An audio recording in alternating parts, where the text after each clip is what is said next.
So to start off, we're going to talk about basic mortgage talking points. Mortgage knowledge helps you build immense credibility very quickly. It also saves you a lot of time to not chase leads that are not worth your time.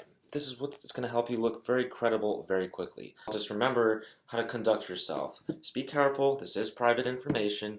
We're going to talk about things like people's income, their credit score, how much money they have in the bank account.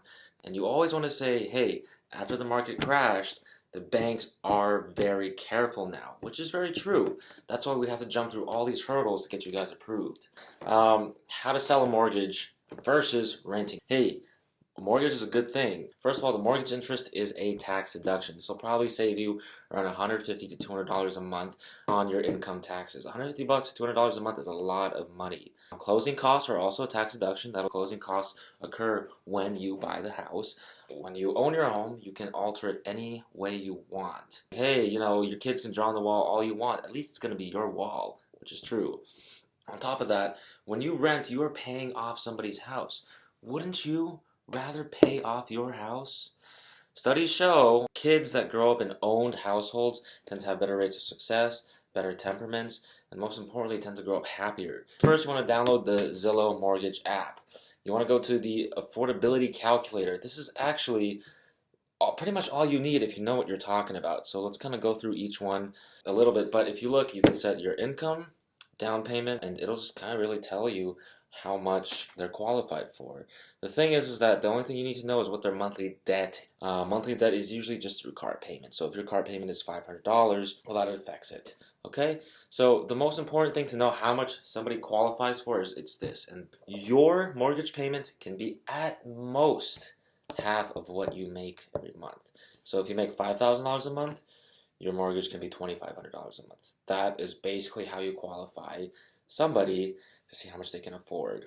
If you make $10,000 a month, well, you're qualified to have your mortgage payment to be $5,000 a month. Do we recommend that? No. Your mortgage payment should be at most about 1/3 of how much you make a month. Okay? One more thing about debt is that if your monthly debt is $400 a month, then that wipes it off. So if you make $5,000 a month, which means you're qualified for $2,500 a month, but you have a $400 car payment, you're actually only qualified for $2,100 a month. Minimum credit score is 580. If a husband and wife apply together, they take the lowest credit score. So if somebody has a 580 and another person has a 640, they only care that you have a 580, which is fine. If, for example, I have a 600 and my wife has a 550, we're only looking at 550, and we probably don't qualify because you need a minimum of 580. We always recommend around 600 to 620 just to be safe. Interest rates, usually around 4.5%. Nowadays, they're anywhere between 4 and 5%. You can always throw in there that about 50 years ago, interest rates used to be around 10 to 15%. Granted, prices were lower back then, but you always want to throw that in there if people complain about interest rates. Just know that when it comes to people shopping around for interest rates, people can get their credit checked as many times as they want within a 30-day span.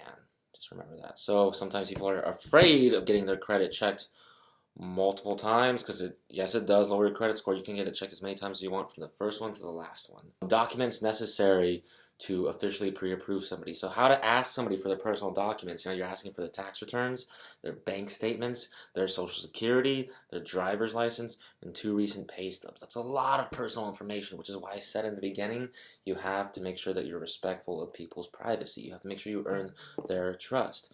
So what you want to tell them in order to collect these documents is you want to say, again, blaming it on the market crash, hey, look, so after the market crashed, the feds have been really, really strict about people getting approved. They want to make sure that you actually have the income you say that you do. You actually have the amount of assets that you do in your bank account that you say you do. That you actually have the credit score that you say you do. I mean, really, honestly, if you want to get a great interest rate, we need all the information possible.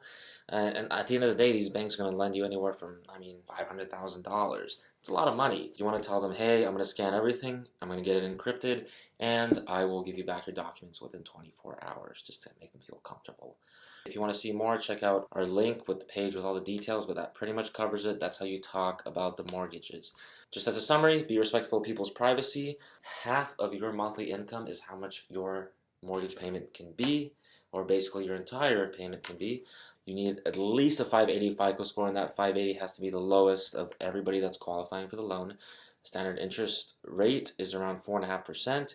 Closing costs is around 1.5% of the purchase price, tacked onto the down payment at the end. It's not upfront. And you have to learn how to sell a mortgage is a good thing. It's part of the mortgage. Thank you guys. Happy selling.